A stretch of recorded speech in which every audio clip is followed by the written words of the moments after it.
Alrighty. Well, apologies everyone for the technical difficulties. My OBS told me that everything was working. Some things look like they're working now. Some things don't look like they're working now. So we're in for an interesting thing. Hopefully, this is still working. Let me update some things. But apologies everyone for starting a little bit late. But we have four fantastic guests on tonight to talk about a set of nice Jinteki cards. So I'm going to have each of them introduce themselves in order, talk a bit about how they got into Netrunner and how they're involved in it these days, and then their favorite Jinteki card of all time. So let's start at the top for the second time, Conrad.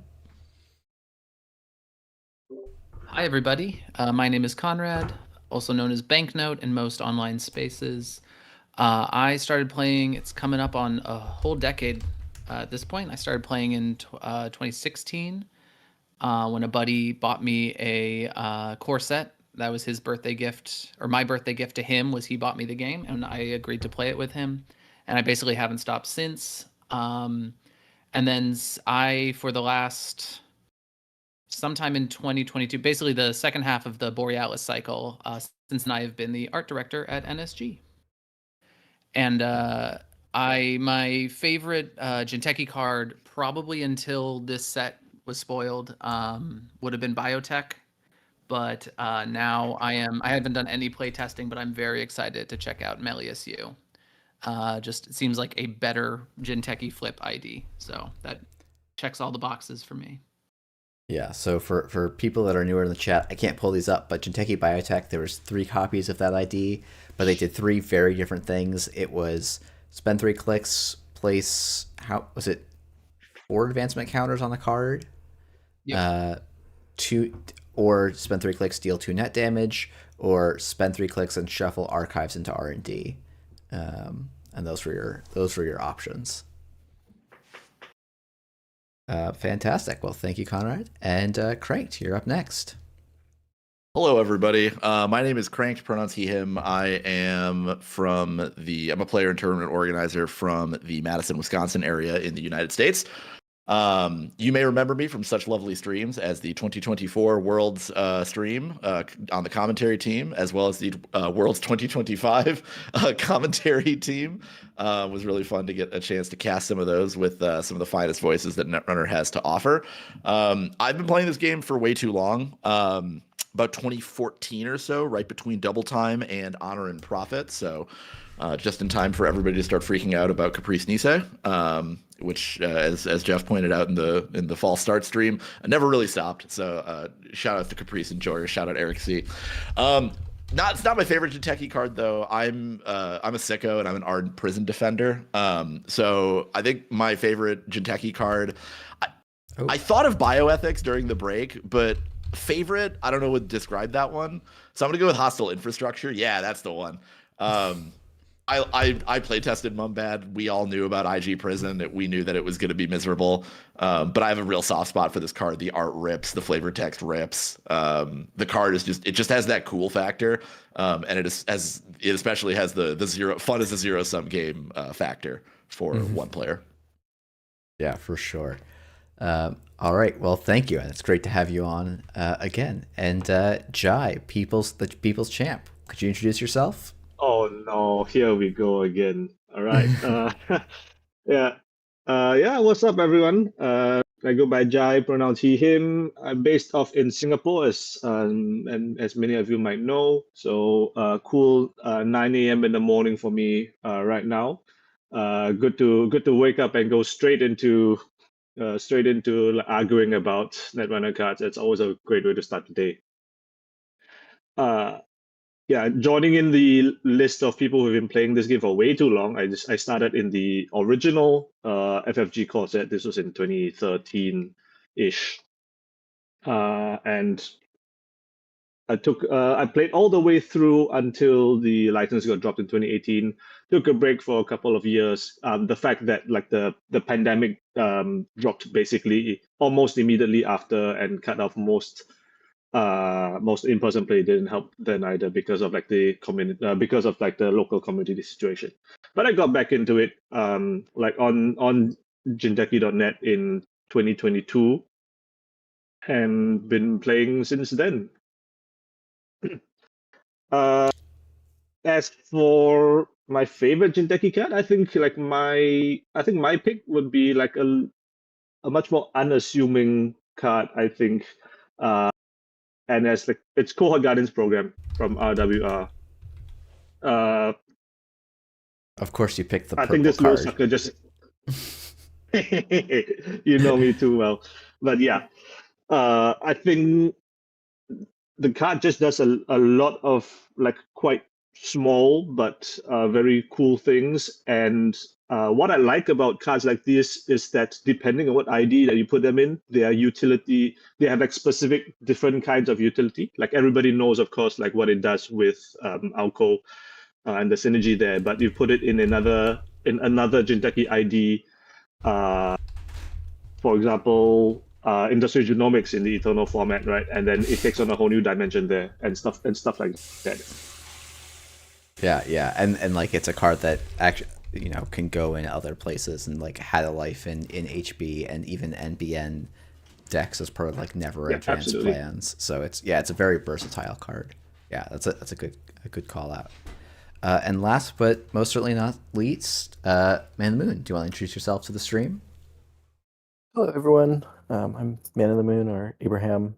I'm a player and event organizer in Seattle, the northwest corner of the United States.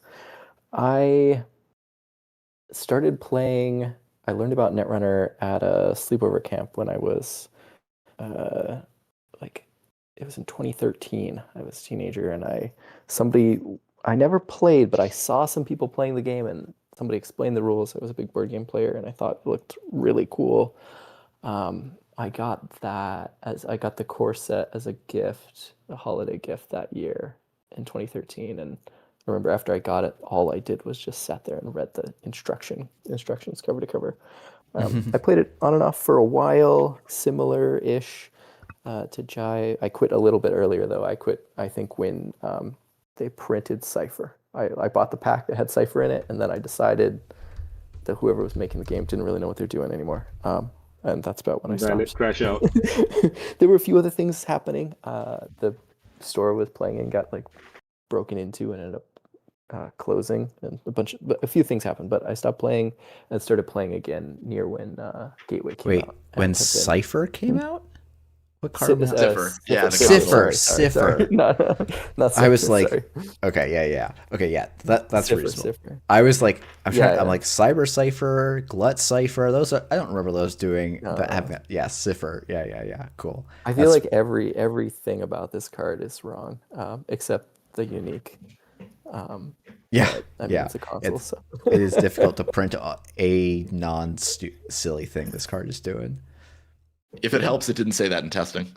Yeah. And favorite Jinteki card? Oh yeah, I'll just I started playing again in right around System Gateway, and I compete, I play, I make deck lists, and I organize events, organize the online showdown series. And my favorite Jinteki card is Regenesis. I think that Regenesis has done more for the like modern defining way that the faction works than almost any other card. And I'm sure some people would be frustrated by it. I think it provides really interesting games and board states. So I'm a big fan of the card. I mean, we'll do a tangent on this, but I think Regenesis is cool because it does something that it is a very Jinteki effect in that, I mean, in some ways because it's the only faction that can do it, right? And it just changes, it makes the servers relevant in a different way and face down cards relevant in a way that no other faction does. So that's pretty sick. For sure. I think it's mechanically very interesting. I know people will object to it though. Yeah.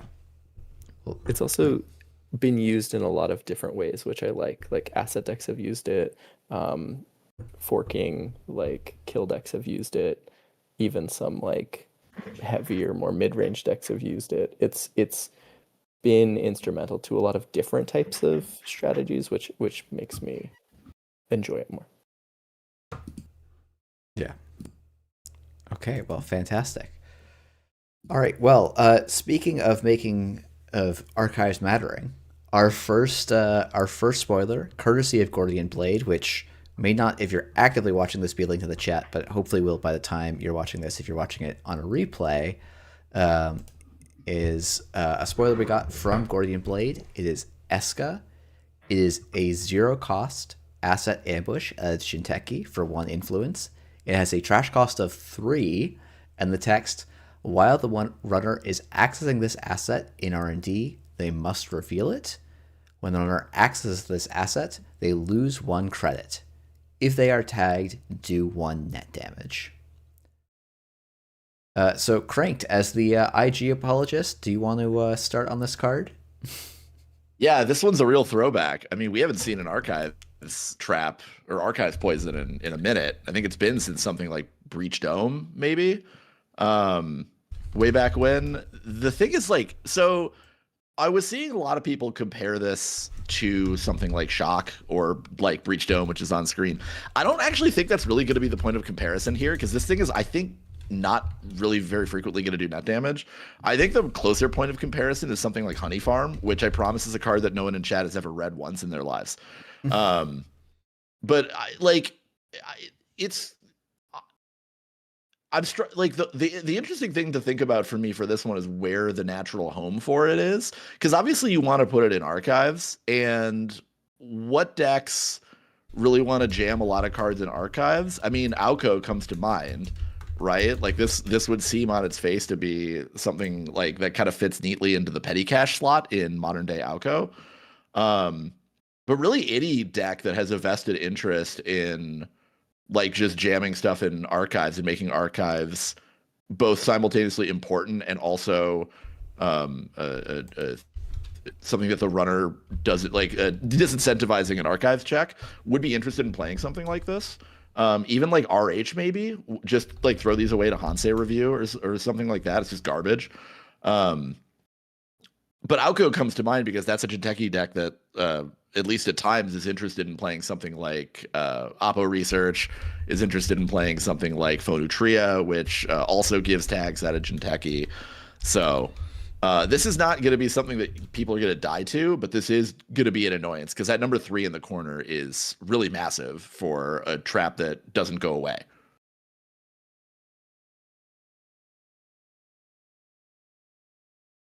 Yeah, so why does this have a 3 in the corner even? Like it's a little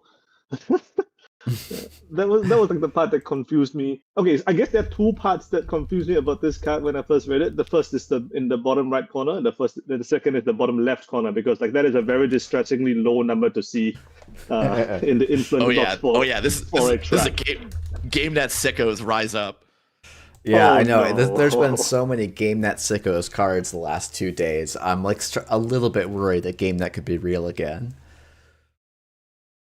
But That may be unfortunate. Don't say it. Don't say it. I mean, the trash 3 is there so you can just keep 3 of them in your hand, right? Who's going to want to run HQ at that point? yeah, I think that's kind of one of the things of like, oh yeah, is the runner really gonna basically snare themselves to deal with this? Like that seems pretty rough. So yeah, I do think it's the like, I don't know, it's like having this kind of like padding card and disincentivizing archives is like not a thing we've had in the game for quite a while. I think that it does feel a little bit like a slots card to me, where like I feel like the Auko decks didn't have slots to run cards that you think would make sense in them, and so now it's like, okay, do you have to? Does Auko want this card that, on its face, kind of doesn't do anything? Like you have to actually get the runner losing the credit has to matter, or the runner not wanting to run archives kind of has to matter.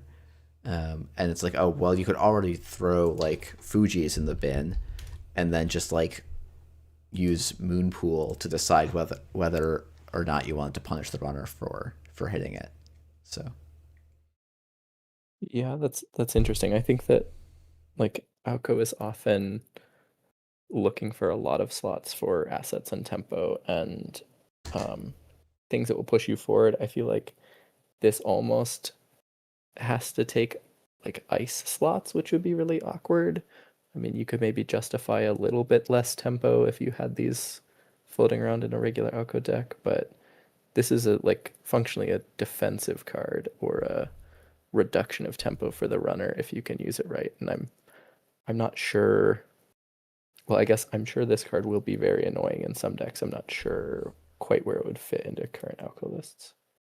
Maybe the hostile architecture builds. They're already pretty ice light, and they're already playing some number of bite usually. The problem is like we go back to the slots issue here is like one of these things won't matter, right? It just doesn't feel like you play one Eska and it's going to be that impactful. You really want 3 of these things if possible, but the hostile architecture builds of Auco, any build of Auco where like the value of 1 credit is magnified, those are going to be the builds that want these. So like the more rushy ones with like humanoid resources and measure response, probably a lot less interested in an effect like this. They're probably going to just continue to play petty cash and go about their day. But the really low to the ground like asset heavy ones, maybe I could see them being interested in an effect like this. yeah, I think probably I can't pull it up, but like Melius U is also like maybe interested in this because their ID ability does trash cards, and they want to be able to shape which server the runner runs at, right?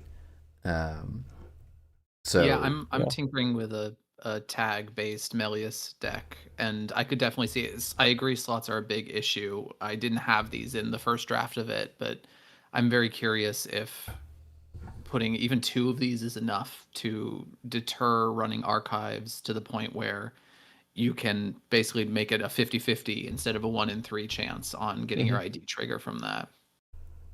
Yeah. And then I maybe really even put a certain upgrade we'll be talking about in a little bit on archives as well, and just say, fine, go get it if you want, but it's not going to be fun. yeah. I feel like Can I'm we a talk a little little bit? Can we oh, talk a little bit about the art? Because like I'm not sure like what's going on in like the Jinteki like ambush design department, but someone in there has got like a really unhealthy obsession with deep sea creatures. I'm into it. I'm all for it. 10 out of 10, no notes. Fun little trivia. This was actually, I think, the first art piece, if not the first non-identity piece from Vantage Point that was finished. Is Eska a reference to anything? Is that like a type of anglerfish? I think if I'm remembering right, it is specifically that lure, the little glowing orb at the end of the anglerfish's tendril. That is what is technically called an Eska, I believe. Okay. yeah, it's a cool piece of art. very cool. I've seen a mention of Mad Combo. I'm gonna delay talking about Mad Combo for a moment, because there's other cards that will make it, I think, more relevant. So we'll hold on to that. Actually, is it the next card? No, it's not. Okay, we have actually, I think, one of my favorite pieces of art from the set. I think, in Ezam, which I'm probably gonna call Maze outside of this stream for the rest of my life. This is another Jinteki card. They're all Jinteki cards today. This is a Code Gate Ice. It is 1 to res, 3 strength.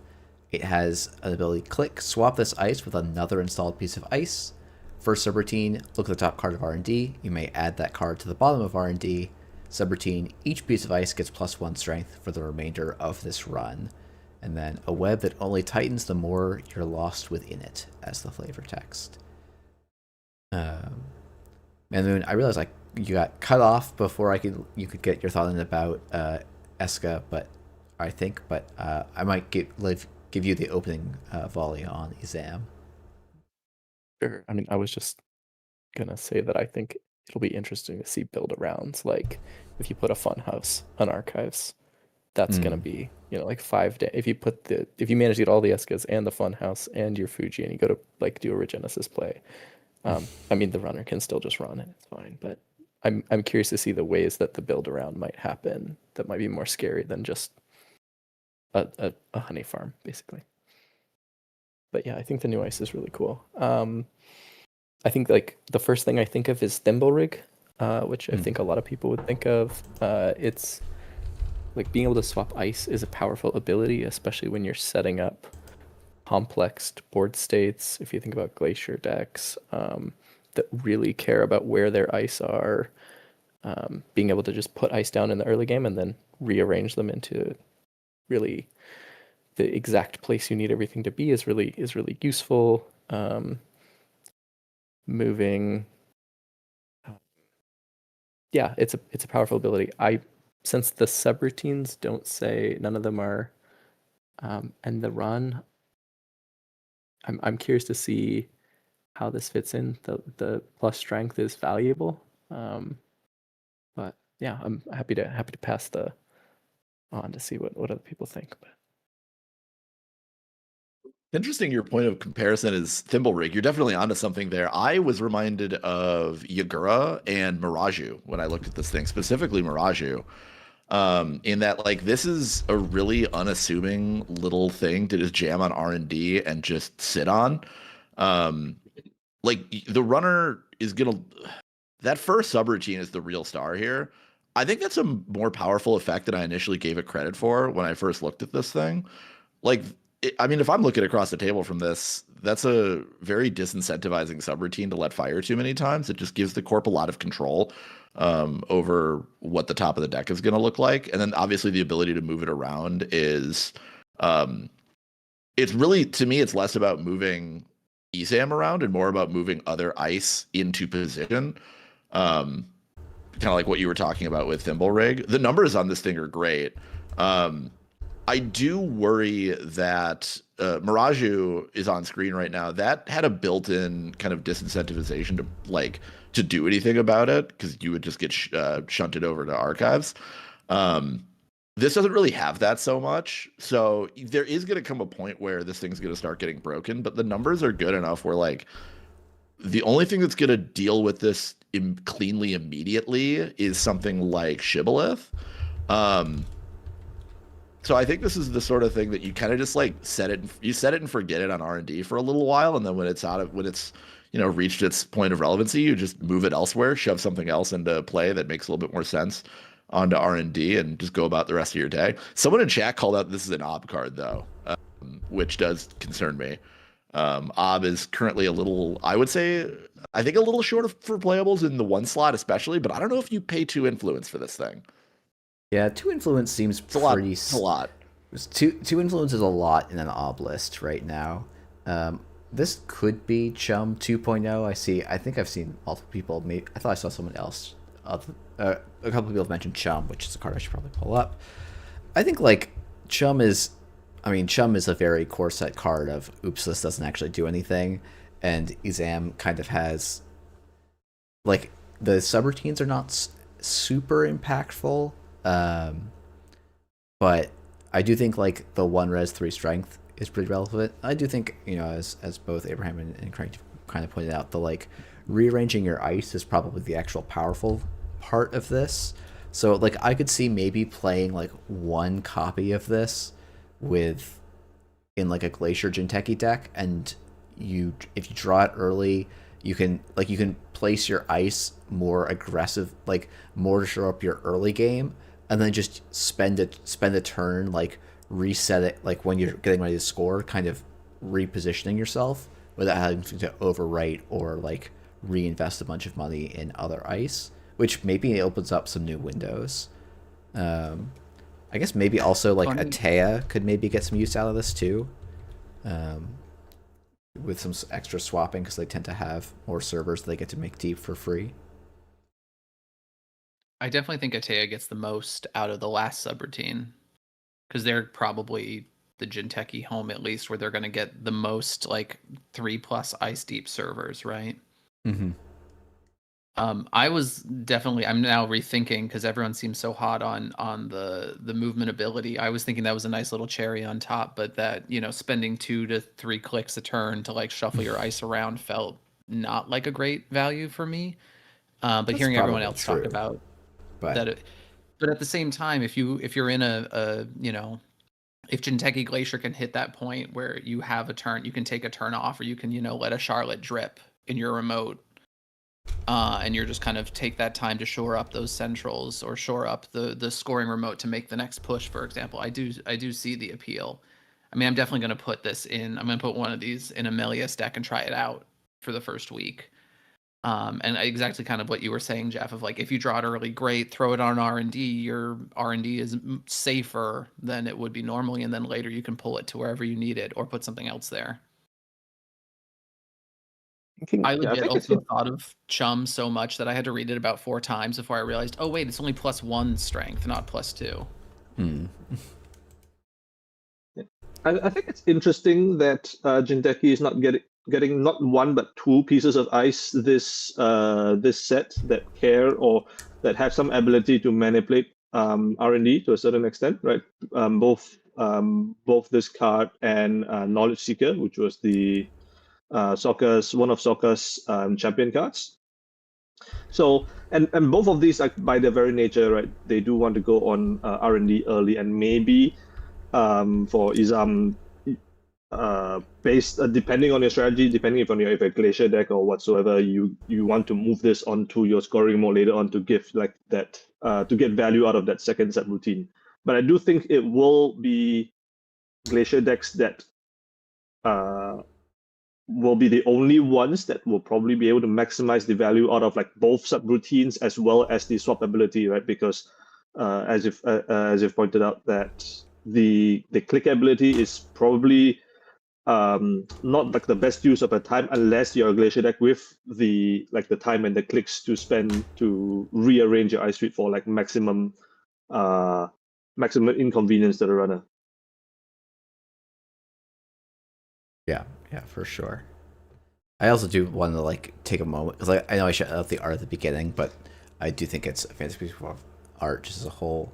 Connor, is this Charlotte? I like don't know my Jinteki characters that well, so I don't know who this is supposed to be depicting.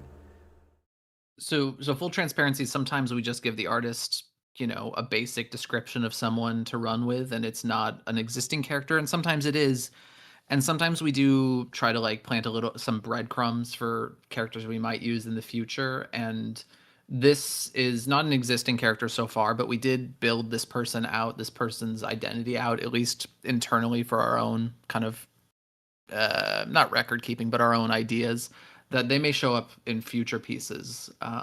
They're a character that was there was enough interesting about them as we were kind of like describing who we wanted to portray caught up in this I almost said maze, sorry, Izam, in this mirror maze, that we said this is a cool character, let's keep them on the back burner in case maybe she'll show up in the future.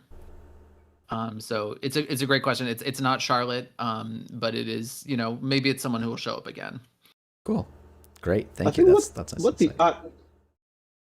what the art reminds me of is actually not the official art, no, not the actual card art for one of the cards, but the alt art for Neurospike that was a promo at Worlds. I don't know if you can pull it, but yeah, it's the one with like the glass shards shattering and like you can see like Mercury. Or the glass shards are like shattering at Mercury, and then you can see like in like the reflection of the shards there, like people laughing maniacally. And I do believe that was also a Benjamin Giletti piece, so there is a little bit of a connection. I'm looking there. at that alt art right now, and you are correct. That is Benjamin Giletti. That's funny. I'll be honest. I didn't make that connection that we gave him a couple of like broken reflection pieces back to or close to back. Yeah, that's fun. And yeah, good memory for that piece, Jai. I don't have the ability to pull that out quickly. One day I will hopefully get those all in, and maybe yeah.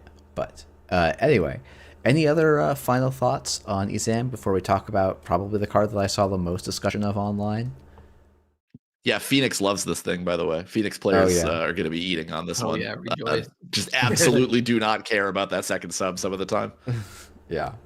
Yeah, I Or- think that or the second first sub- one. Outside of your, move it back to the outside of the server. I'll go right through that one. Yeah, yeah. Phoenix getting some love this set, not just directly, but it seems possibly indirectly. Actually, we've seen a bunch of non-hard end the runs already. So Phoenix just getting implicit support from NSG. So, yeah. I also chatting out like, hey, having one cost ice is good. There's been a dearth of those lately, which is cool. But on to the card I think I saw the most discussion about. And I'll be curious to see if there's still a bunch of discussion about this card in 2 weeks. But yeah, this is Unleash. It is a Jinteki 0-cost Grey Ops operation. As an additional cost to play this operation, remove 1 tag. Res 1 installed piece of ice, ignoring all costs. You may resolve 1 subroutine on that ice. I saw a lot of rules questions about exactly how this works, with one question being, can I choose a rezzed piece of ice and resolve the subroutine on it? And the ruling I have gotten, my understanding is no. You have, like, the second sentence is contingent on the first sentence having a target that was an unrezzed at the time. So for people dooming about Ob, you cannot, like, mad and then get a piece of ice and target with the mad piece and target that with Unleash. If the ice is already on the board, you totally can, but you can't Ob search and then fire a sub from there. So, but yeah. Maybe let's. love this Oh, sorry. Go piece. ahead.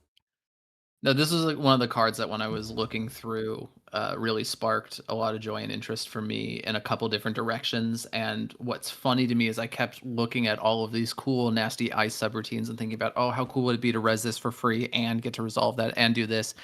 And I kept coming back to the fact that like none of them were maybe as cool as end of the line. With maybe the exception of Tier, because 2 core damage is I think the 2-to-1 ratio on that works out. But I'm actually like most interested in a weird way to try this out of Synapse, to just like value launch ice from hand, because you remove the tag, you get to install the ice, or any ice really, and then res a piece of ice and resolve a sub. And I'm wondering if that's just enough to kind of outpace and outvalue crunch the runner. I don't think it's going to be a tier 1 deck, but it's definitely a deck that I've already started tinkering with for like the first week of release. So if you draw a hand with 2 unleashes in it and a Seraph, you can like unleash, hit them with a Seraph, give them a tag, and then unleash a second time if you want to. So get it.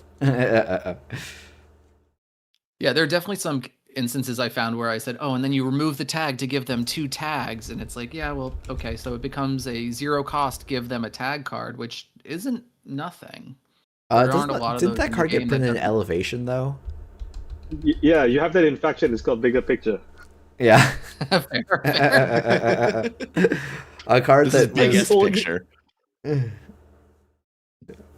You do get like a 10-cost ice out of the bargain, so it's a little better than Bigger Picture.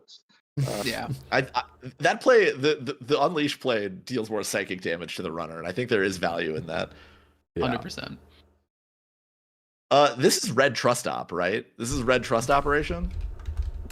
Yeah, Pretty close. Yeah. That's the comp for me, and it's like the problem is when I think about it in that language, I get way less excited about it. But this is an admittedly extremely cool effect that I'm gonna die to 1,000 times because I forget it exists. Like I'm just gonna die to like Unleash Bathinimus like over and over again at locals. I just know it. It's not only a red trust op, it's also a 2 influence trust op. As somebody who's put 6 influence worth of trust ops into yellow decks before, and this is arguably much better than trust op. I think this is going to be a really interesting splash. I played a deck, got pretty popular until Bologna was banned around a year ago, where you played 3 Hydra and you never rezzed a Hydra, but you would discard the Hydras and then play Public Trail, play Trust Op, and throw the Hydra on the board and then just score out faster than the runner could really contest. Deck played a lot of other cards, but a big piece of the strength came from having an extremely powerful tag punishment card that triggered off of just one tag, when there was very few other ways to punish. There was very little risk to floating one tag in most decks at the time. And I think that Unleash is fewer influence and scarier than Trust Op. So I'm curious to see what it does both in faction and out of faction. Yeah, I think there's like a very nice comparison that we can draw between cards like Trust Op, which are tag punishment cards that that improve the corporation's board, and like all the way at the other end of the spectrum, tag punishment cards like End of the Line, which just straight up end the game, right, by flatlining. And I think Unleash, like depending on the build, like Unleash doesn't fall like cleanly into like either of those categories, right? Because yes, it does give you an ice for free, but the ice needs to have been pre-installed already. You need to have like at least made some investment into putting it where it wants to go. But on the other hand, it does resolve the subroutine, and I think like everyone's been talking about cards like Cloud Eater, 3-net damage, cards like Tear for 2 core, like good grief. And I think it's not clear yet what the best use for Unleash will be, like in which which of these two buckets it will fall in. And I expect that it will probably be a hybrid of both, right?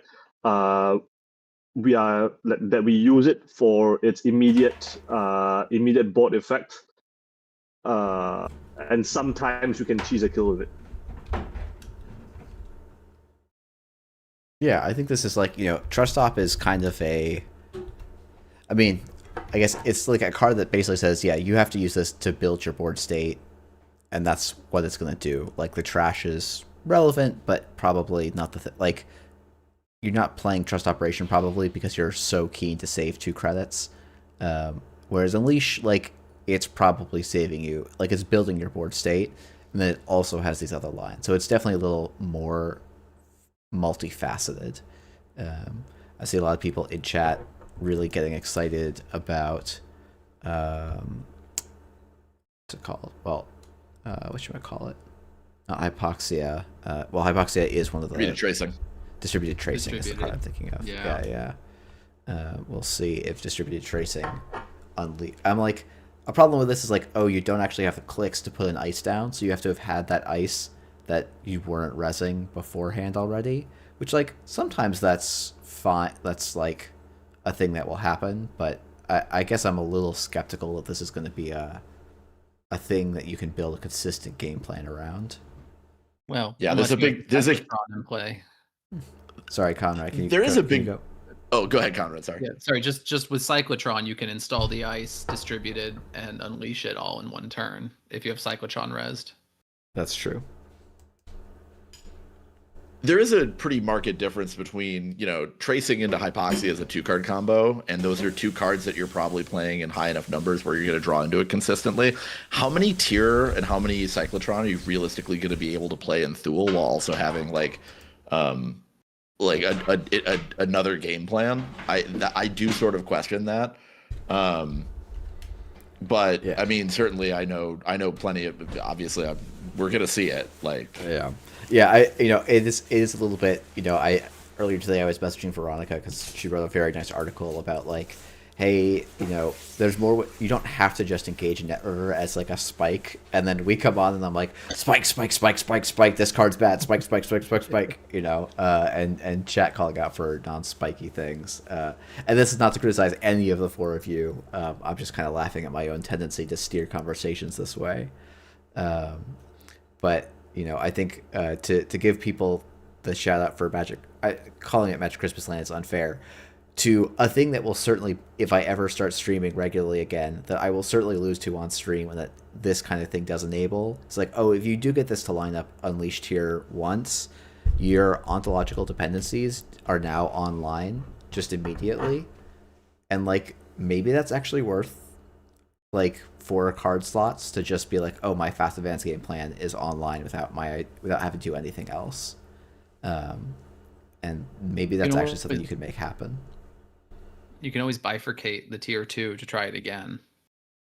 Yeah. Especially Oh, if you're no. doing, especially if you're on the juke Wait, stud let him plan. cook. Let him cook. No, I honestly like. I would hate if I'm like feeling weirdly territorial of like I want to do this in NBN, I want to do this in NBN, and then people are talking about this gross HB combo, and I'm like, no, leave that alone. That sounds gross. I don't like that. Yeah. I mean, it is weird that like the only unconditional tag giving operation in standard is a HB card and not a NBN card. Yeah. It's That's still just how the conditional, cookie right? They crumbles. still have to have stolen. Sure. I mean, unconditional, like they can't like pay 8 or whatsoever. Oh, sure. Yeah. Well, but okay, but like Oppo is. It ends the action phase. Oh, yeah, Oppo, Doi, of course. Oppo is less conditional than tracing.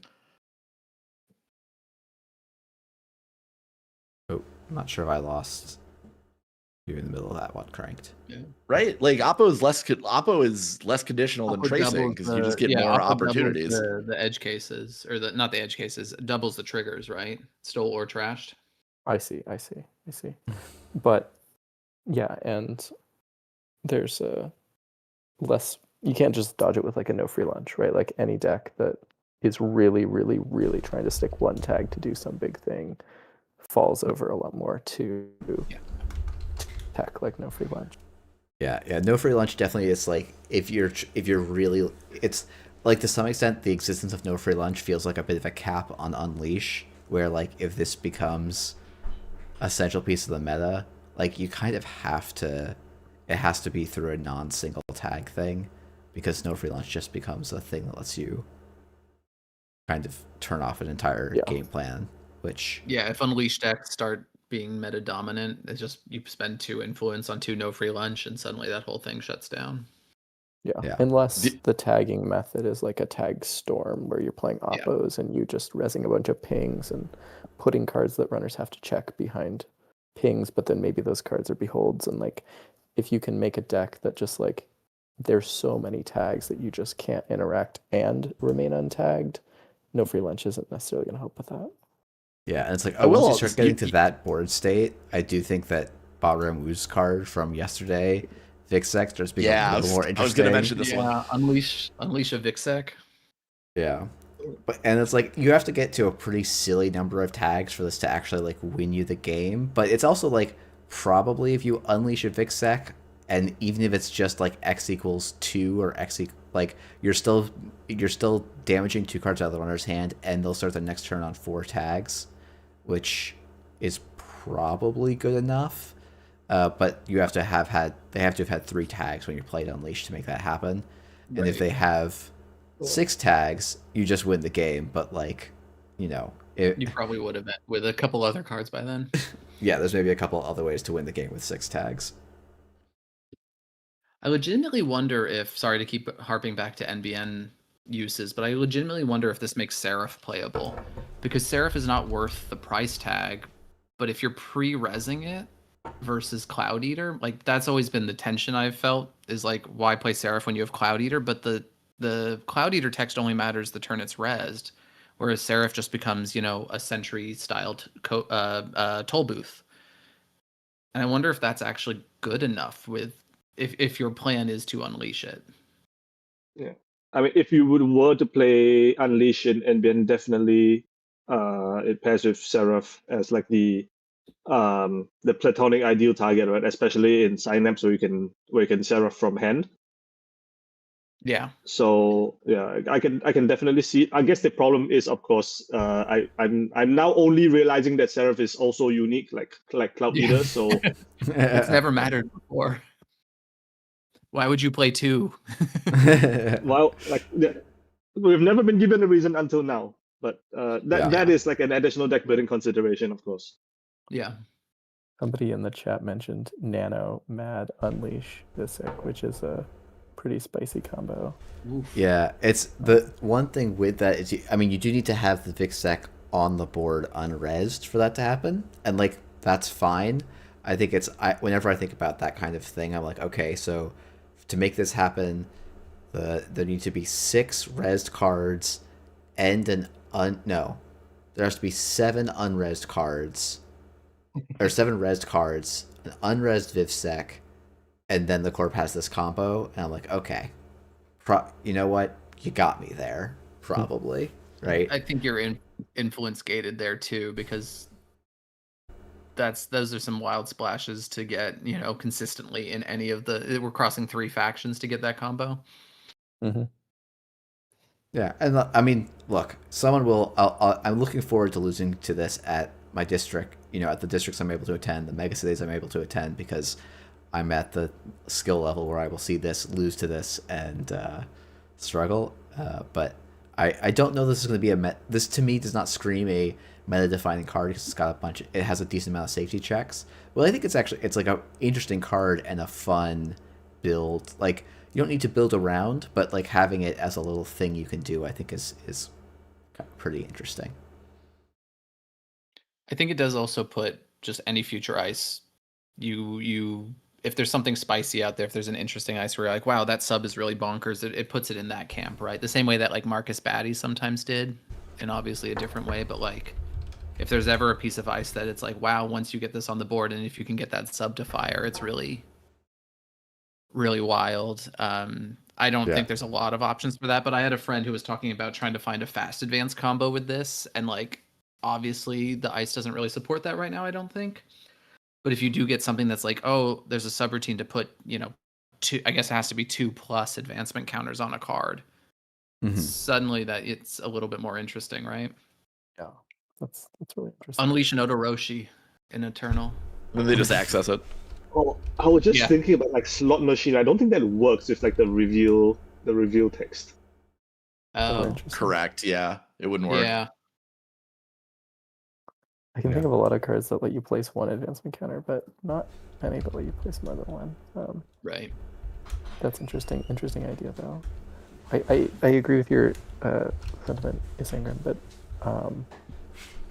I think I just love the idea of triggering a subroutine on a trap piece of ice that wins the game. I think that would just be really something. I don't know. Yeah. And it will happen.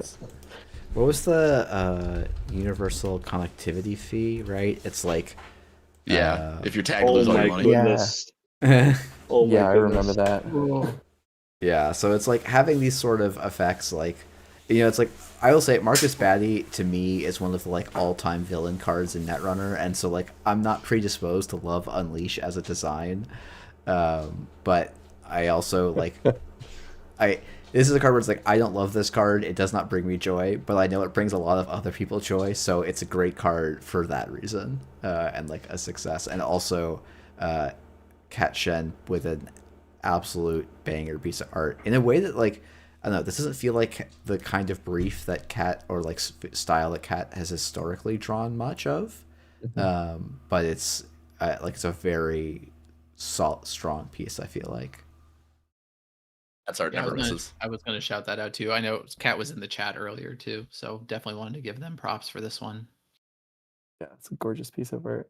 I love the background too. It's really both cyberspacey but really intimidating. Really well done. I'm laughing a little bit, Jeff. I know we probably need to move on from this, but you brought up universal connectivity fee. I was like, isn't that just closed accounts though? Like I think we keep circling back to this. Like, isn't there just a card that does that with fewer hoops? With a lot of extra steps, Yeah. Bring back closed accounts, you cowards. This card was sick. Oh my goodness. One of the all-time villain cards to me, but I wasn't even playing Siphon. I was trying to play good, Goody Two Shoes Shaper, and closed accounts would just come in here and say like, nope, you lose. But to be fair, I got what I deserved. I was still playing Shaper, so. Hey, you said it, not me. All right. Well, we've got one final card, and man, this is one. I think this card is very. I don't know what to think about this card from a competitive lens, but it is an interesting card, I think. And I'll be curious to see what everyone else's thoughts are. So this is the Red Room. It's a 1-cost upgrade facility. It's 3 influence, 3 to trash, and it says central server only. The first time each turn an agenda is scored or stolen, place 1 power counter on this upgrade. Posted power counter, end the run, use this ability only during a run against another server. The equipment for asset return and processing is bespoke and it can be set up in less than an hour.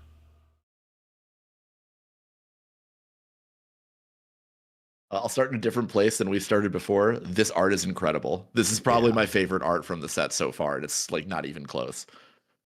Yeah, It's an amazing piece. so grim, and like it feels very threatening. This card has an extremely threatening aura about it, which is not something that we always see modernly, and I am very much here for it. Yeah, this has It's fun to get to show some of the darker side of corp actions. You know, no corps are playing nice and whatnot, but to really kind of lean into that darker side was definitely fun on this one. Yeah, it's such a haunting piece. Yeah, it's And, oh, sorry. Go ahead. The law for this is probably that I mean, if I had to make a connection to any existing Jinteki I did, this is probably an Atea coded card, right? In terms of like just the flavor text and like what's actually happening here, like asset return and processing. I think like calls back to Fuji asset retrieval. Like we don't actually spend a lot of time thinking about like what the words asset retrieval means, but like definitely is referring to clones here. Yeah, exactly. Yeah, this was definitely one. Vantage Point as a set was really fun because it was we got to, as has been in a lot of the marketing material I know already, is we got to revisit some of our past sets and kind of like flesh out ideas that maybe weren't fully fleshed out there, or even just give a little bit of extra, you know, some extra shots or extra glimpses into what those were. And so when we were looking at this, we were definitely looking at finding more opportunities to show kind of the deeper, darker side of what Atea is up to. So, which is funny now because with central server only on it, I'm curious if it actually shows up in any Atea decks, because that's historically been an issue for Atea, is protecting centrals. But yeah, 100% like asset return and asset retrieval and IP enforcement, all of that stuff. Definitely Atea coded. Yeah, really cool card. As far as using it, it's really interesting and compelling effect, and I've been a little unsure how to think about using it. With the first card we looked at, I forget how to say it, but the Eska. Eska, yeah, thanks. Eska is, you know, if you make a terrible archives, I mean, you could potentially put this upgrade on that, or you know, if you have any like Glacier style deck that you're gonna have, you know, usually have at least one of your centrals is really strong, your remote is pretty strong, and then one of your main centrals is a little weaker. This just goes a long ways to shoring up everything that you're doing. So it's a really, really interesting card, and I like how if it has counters, it's kind of self-protecting as far as Pinhole is concerned. So I don't know, there's a lot of compelling pieces about this design, but I'm really not yet sure how to use it. Yeah, the being reminds me a lot of Embolus is interesting. Yeah, Embolus is definitely I think it's closer to, people were shouting out Biodome, I know, but I think it's closer to Embolus in that way, for me at least. I think like the Biodome or BioVault comparison, I think is compelling specifically because of the parallel we can draw, because BioVault, of course, is like a remote server only. This one being central server only, and I do really like the idea of like Jinteki. Like I don't know if like this is the first time we've been able to like offshore our end the run defensive server defensive upgrade end the run effects. I know like B1001 is a card that exists, but like this one I feel has a little bit of like a different application and a different like kind of deck that it slots into. And I think the chat has also pointed out that yes, This has a res cost in the corner, and therefore it is an op card. And yes, if you score an Azif Protocol and you trash a 2-cost card, you will fetch a red room and you will get the first power counter of the Azif score, which is like really distressing to hear. Okay, but you also Yeah, paid 3 influence for that, so is that much? Yeah, they do it for Holloman. Yeah, it's like, oh, they could. It's like, oh, I mean, like, I would play it for. Did that with Managarm, so maybe that's fine. But like, realistically, like, Hollow Man is the much scarier card for Ob to do in a similar kind of score pattern, I feel like. But like, you know, if people want to Boogeyman Ob continuously, every card with a res cost is an Ob card. So, well, I won't dampen that too much. Much like Man in the Moon, I'm really puzzled as to what sort of deck this fits into. On the face of it, this would seem like a Glacier card, right? Because this is, you know, it's offshoring your remote protection. But the problem is that Glacier decks just aren't going to see enough agenda scores or steals to really be able to extract maximum value out of this. It would seem to me at first blush that you need a certain density of agendas in order to just ensure that you're going to get enough power counters on this thing to matter. And now you're in 3-1 or 2-1 territory, which just usually is not where a Glacier deck is. Maybe like something like some sort of Glaciery Regenesis deck could exist, leveraging because that's going to play a certain amount of 3-1s just by virtue of being a Regenesis deck, right? But then you go back to Wayland, and like a Greenmail deck would love something like this. Mm-hmm. So I'm really curious as to see what this is going to slot into, and whether this is going to be just kind of like a nice like little effect that you get some amount of the time, but you're not going to go all in on, or if this is going to be an archetype definer. Yeah, I wonder if this fits into a weird like hybrid kind of the 2-pointer decks where you get more triggers out of it, and then or if it's just enough, if you're only going to get 3 triggers out of it, you make those triggers count. You know, is it the power turns either, you know, a deep dive turn, or they're running the remote with the agenda you really need to score or something like that? Is 2 to 3 triggers enough for the red room, or do you need to shift to like a weird agenda spread that maybe we haven't seen? And is this gonna? I'm a little skeptical. This is the glue that holds those kind of, you know, that new agenda spread together for a Glacier or moderate Glacier deck, but. I guess my brain immediately went to something that's doing like Regenesis into Sisyphus. Like that seems like a sort of deck that would absolutely love this sort of effect. So yeah, I pulled up Ag Infusion in part because to me, I was like, I remember in like some of the peak Ag Infusion metas, your ID would fire maybe twice in the game, but the threat of the fire was really important.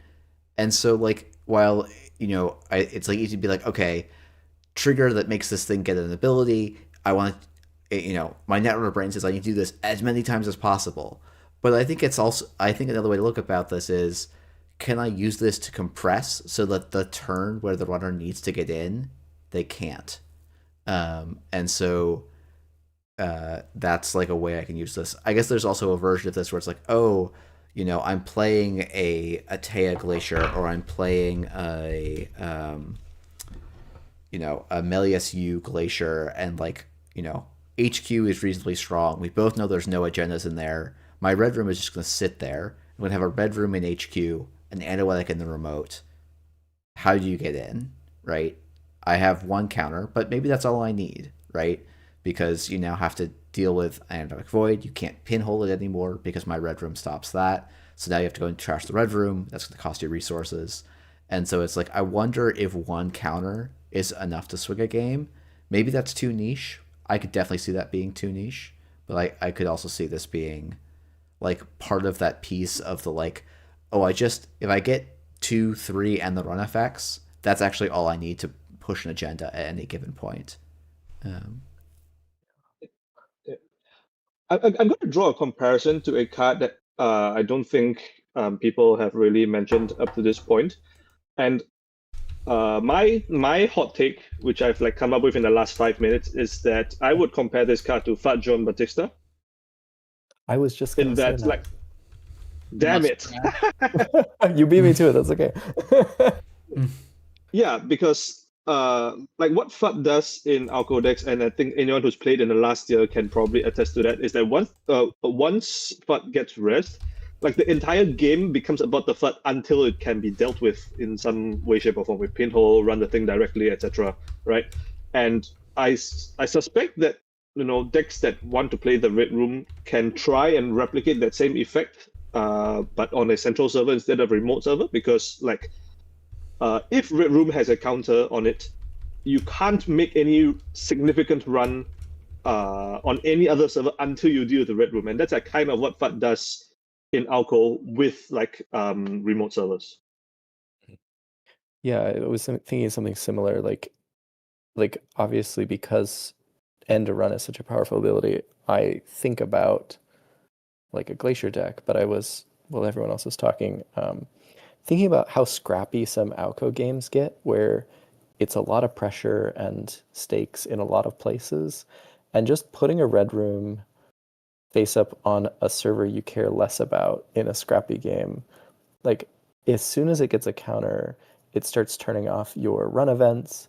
Like you can't play your clean getaway. You can't, like, it just makes, you can't play your pinholes yet anymore to get the FUT. It just like complicates the board state in a way that really makes it like a must takedown target. And if there's, any piece of ice, even if it's not even that big, if the game's scrappy enough, the Red Room could really, really make that difficult for the runner.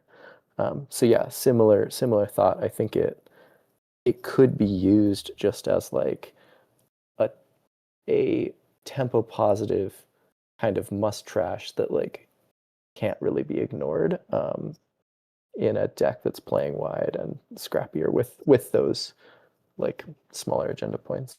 Yeah, I think that's actually a thing I hadn't thought about with Outco, where it's like, oh yeah, like, or any of these like smaller, more aggressive, scrappy decks, where it's like, oh, if I don't track, like, let's say it's like I see this on R&D, not installed yet, just like access. It's like, oh, as the runner, my game just became way more complicated. Can I afford to spend the tempo to trash this now, or do I let this go on a central and I have to deal with it then? And then, oh goodness, it has a counter because a single happened or the corp just scored. Like, I hadn't thought about it in a non-glacier context, but like this effect is not useless in Alco for sure, right? And it's definitely a perplexing problem for the runner to approach. Yeah, and the numbers are really good for a scrappy deck, right? Like that's where your bladderworts, your futs, you're like, if all of your cards are 1 res and 3 trash and the runner has to deal with them and you can populate 2 of those per turn, it can just like be a really complicated economic battle for a deck that isn't, sitting on an Ozmat or something else. Can you imagine putting a Red Room on archives and like, let's say you get a counter from somewhere and then you install and res a FUT, and then you have an agenda in archives, so the FUT is protecting the Red Room, and then the Red Room is protecting the FUT. I thought you were going to say the Exas in archives, which is what I was thinking, but this honestly sounds better because it sounds much more. Yeah. I mean, this is some nanocivic tier like nonsense, Like don't say that, please. Yeah. No, make it go away. Make it go away.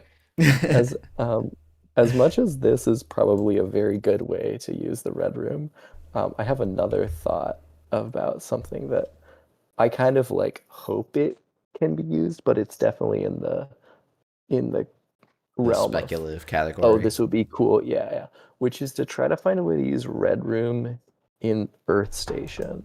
Yeah. So Earth Station is one of those cards that in an interesting way cares a lot about central servers, and I haven't thought of a way to really make this work. I just think it's interesting and worth mentioning that I'm almost like, do you put this on R&D in Earth Station? Like, yeah, I don't worry about finding too big a target on HQ if you make it HQ. I mean, I think the game plan would have to be like, you have to make HQ. Yeah, I guess it probably has to be breachable, HQ, but and then you don't have to invest nearly as much in the remote or R&D, because if HQ is almost, if you put like almost all your resources in HQ and some like mid ice on R&D, even if you have something really weak on the remote, if the runner runs, if you jam an agenda, the runner runs, they have and say they pay 6, steal your agenda. You jam the next turn, and they have to pay 12. Yeah. Yeah. So Well, it's Chad just, has And been then, calling and then out you that- measured them. So Yeah. yeah. Chad has been calling out that flagship helps protect this too if it's on the same central. Oh, Kind does of. flagship limit you to one other access? One other Right. access, so it's either But the Yeah, that is central or yeah, exactly. which, but like you again, I can think in that, access the red room. Yes. well, it's one other, right? It's flagship plus one. Yeah, it's So you flagship can be the plus red one. room You and can, Yeah. but then like you're protecting, which I think I take that deal if I see flagship and red room on HQ, especially in Earth Station. I'm going for the red room for sure. sure. So it would prevent you from accessing HQ, but But that's if I get why. into the Earth Station HQ, I'm gonna take down both those upgrades. Yeah, Yeah, exactly. and then get measured. Yeah. But yeah, no, it's like Yeah. the red room. It is one of those interesting cards where it's like if it, like it's score or stolen an agenda, like isn't that many triggers a game, even in these like high agenda count games, because it's not like the red room is an ID text, right? Like you have to find and get this card on the table at the same, like it has to be at the same time as scores and steals are happening. But it is one of those cards that like, this can be a card that can be scary and game warping, but having cards that make the game about them, I think is interesting. Sometimes it can be too powerful, but I think it's potential. Like, I like at least taking. I like to see Dev taking the shot, especially on corp cards. Making the games about them is often kind of the point of the corp side, I think, in many ways. I also want to shout out real quick. Chat's been saying propria negation a bunch, and like with one of these on the board, you basically get double counters for that potentially, especially if you put the red room on HQ or R&D. And I think that's interesting. Of like double dipping your end the runs. That feels potentially pretty powerful. And again, maybe there's I don't know if the Jateki Agenda Suite supports an all 2-pointers deck, but like it's something it's worth looking at potentially. Just I feel like two basically Nisei Mark II counters for the price of one is pretty good. Yeah, because Nisei Mark II, which I can't pull up because of image problems right now, just had an end the run rather than propria negation, which makes it run on archives. But like, yeah, it's definitely getting that was still getting played up until it rotated, and that's from an agenda from the original core set. So yeah, doubling that effect is definitely interesting. There's only so many clicks, and runs are expensive. Yeah. So I don't know. I think this card's really interesting. I had not thought about it much in Alcos decks, and I'm definitely like now actually much more interested in trying that out and seeing if it can become a relevant piece there. The Glacier use case I think is also, I won't say more obvious, but it also looks like it still has some points of frictions as well. John Delaney saying you play Front Company, and then you put this on archives. So runner takes, and then you throw some X's in the bin. Yeah, I don't know. So Cranked, I think get cooking, Man Mood, get cooking, Jack. You the three of you, honestly, well, I feel like all will have different attacks on the red room, which I think is like a really interesting thing for this card. Like I think of archetypal decks all three of you make that could use this. So any final thoughts on this? Oh, sorry. Go right ahead. I was just gonna say, like my final thought is I think like this is like a really cool design, in that it is, it like a deck that it's difficult to conceive of a deck that wants the red room in it, like with the kind of card pool that we have now, because I should like let me start from the top. I like the fact that the red room is like us demanding a specific type of deck construction, without directly telling it to you in the text, right? If you compare to a card like Deep Dive, right, which is a card that's been like on everyone's minds this point of the season, but a card like Deep Dive is basically telling you that you need a way to generate a 5th click in your deck, right? And you build your deck with that in mind. But the red room doesn't tell you like like what kind of agendas, agenda composition, or your ice spread that you want in the deck, and it's asking you to figure that out for yourself and find a deck that makes it good. And that's what I appreciate about the design.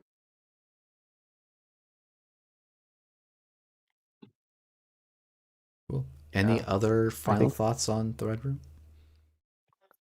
Oh, I was just gonna say that, I mean, all of Vantage Point so far, but especially the cards today, I feel like have a lot of that open-ended power, which is really compelling as a deck builder. Like, there's a lot of things that, a lot of new ideas, a lot of ways that I can think about using cards. And well, a lot of those ideas at first are like, oh, maybe that won't work. It's just interesting. That often leads to, you know, the next set comes out or a few pieces fall into place, and really, really interesting archetypes and decks just kind of come out of this like kind of raw, undefined power. So I guess echoing similar things that Jai said, I really like this strategy of like, let's make cards that are have like reasonable numbers but like powerful effects, and we'll just see what happens. I'm a big fan of that design. Cool. So today was Thursday the 24th. We had Gordian Blade and Metropole Grid. Tomorrow we got the Maker's Eye, Milano City Grid, and the King's Court to give us some more spoilers. I want to thank. It's going to be a bit of a smaller cast tomorrow, but that's because I didn't have 4 any other days, so it was definitionally going to be smaller tomorrow. But looking forward to that episode quite a bit. Going to have some fun guests on. And we should have some good spoilers for tomorrow as well. I want to thank all of my guests and also give them each an opportunity to plug. And Abraham, let's start with you because I imagine you have a couple of things to plug. Sure. Thanks so much for having me on. This has been really fun. I always like getting to chat about new cards and what's happening. The main thing that I would have to plug is coming up in like just a little over 3 weeks. I'm going to be running the Apex Showdown. I run the Showdown series there. This year, I'm doing one event every 2 months, which is pretty exciting. And this will be the first major event that I've run with a start time that's focused towards the APAC region. So I've tried every event. I try to position it so that as many people as possible can play, but this will be an online event with it'll be like a morning start for most players in Australia, Southeast Asia. There's quite a few players. There's a growing community in China now. And then it will be Friday evening start time for most of the North America or any of the Americas Mariner players. Any really try-hard players from Europe could also get up at 2 a.m. and join us, but we'll probably have a smaller group of. But yeah, there's a bunch of really cool prizes. A lot of stuff just for showing up and playing. If you make it to the final round, you get extra stuff. So, it's going to be a big celebration. We've already had registration has been open for like about 3 days, and there's 103 players signed up right now. So that's a lot for an event that is targeting the APAC region. So I'm really excited. Hope spread the word. It'll be a lot of fun. And that's going to be on March 21st if you are APAC region time zone, or Friday, March 20th in the evening, North America time. Fantastic. Come out, yeah, play I'm Netrunner. glad these events have been so successful and getting bigger and bigger. So that's great to hear. I'm just going to go off the list. Jai, I know you've got a spoiler coming up. Where should people look for that? And do you have other stuff you want to plug as well?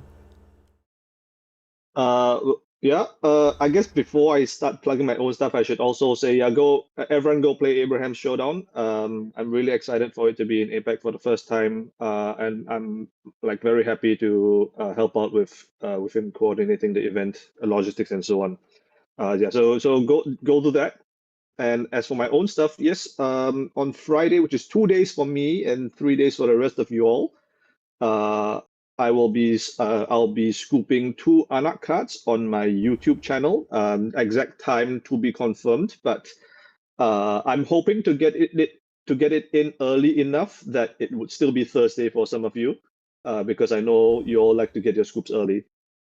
Yeah, these cards, these cards are kind of interesting. And I'm like really excited to be able to show them off. I've like dropped a few like emoji spoilers on GLC and in other places. So if you dig hard enough, you can go and dig them up and see like what information you can try and extrapolate from them. Other than that, my own YouTube channel, I'm doing like daily like quickfire reviews of all the cards that have been posted on NRDB so far. I'm about like just under halfway through the set. I'm like about a day behind the each day's community spoilers. So time, let each individual creator like give them some time to give their platform up and so on before I actually take over the review stuff. But yeah, go check them out. I hope people are enjoying them so far, and yeah, I hope people are enjoying spoiler season. Yeah, people should definitely check out your channel, and your posts are quite thoughtful and definitely worth the read. Cranked, anything you want to plug? Yeah, just a quick plug for the upcoming couple of OP events in Madison, Wisconsin. If you're unfortunate enough to find yourself in the United States right now, and you're in the Midwest area, we'll be having a district championship in Madison on March 14th. The reason I call that one out specifically is it is the literal day after Vantage Point becomes tournament legal and the new ban list becomes legal as well. So it will be a real Wild West metagame in Madison. It should be a really fun time to come test out your new brews with these fun new Vantage Point cards. The other tournament I'll quickly plug is we will be hosting one of the only, I think, 5 Megacity championships in the United States on June 20th.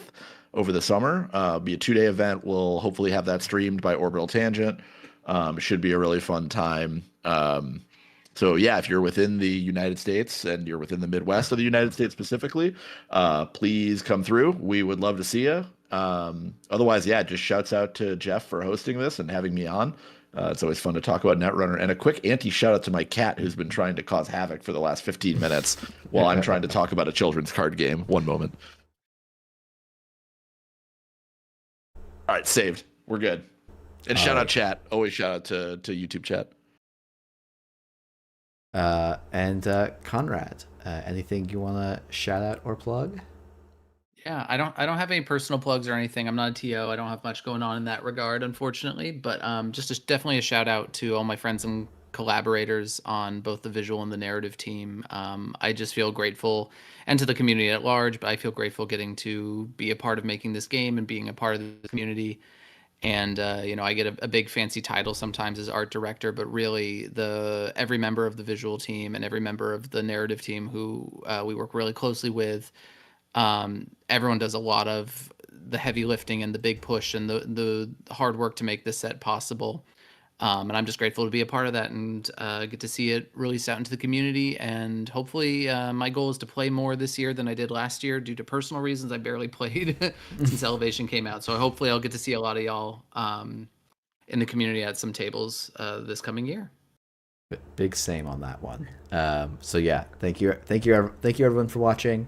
Thank you all the guests. This has been a lot of fun, and I will see all of y'all tomorrow. Jeff, can I plug one more thing? Oh yeah. This isn't announced yet because I'm just in the final stages of locking down the date, but Cascadia coming up in August is going to be the North American Continental Championship.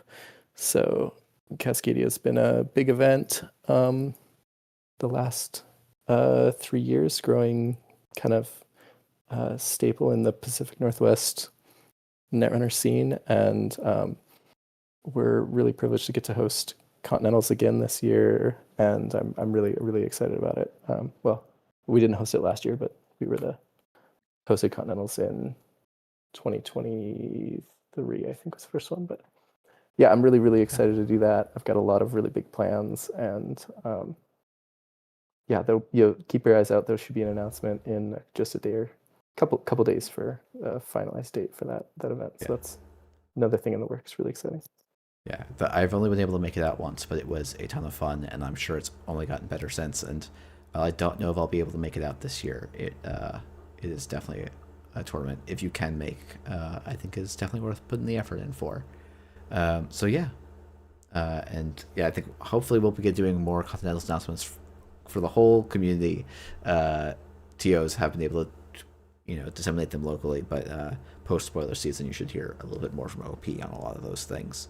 But yeah, thank you everyone, and have a good night.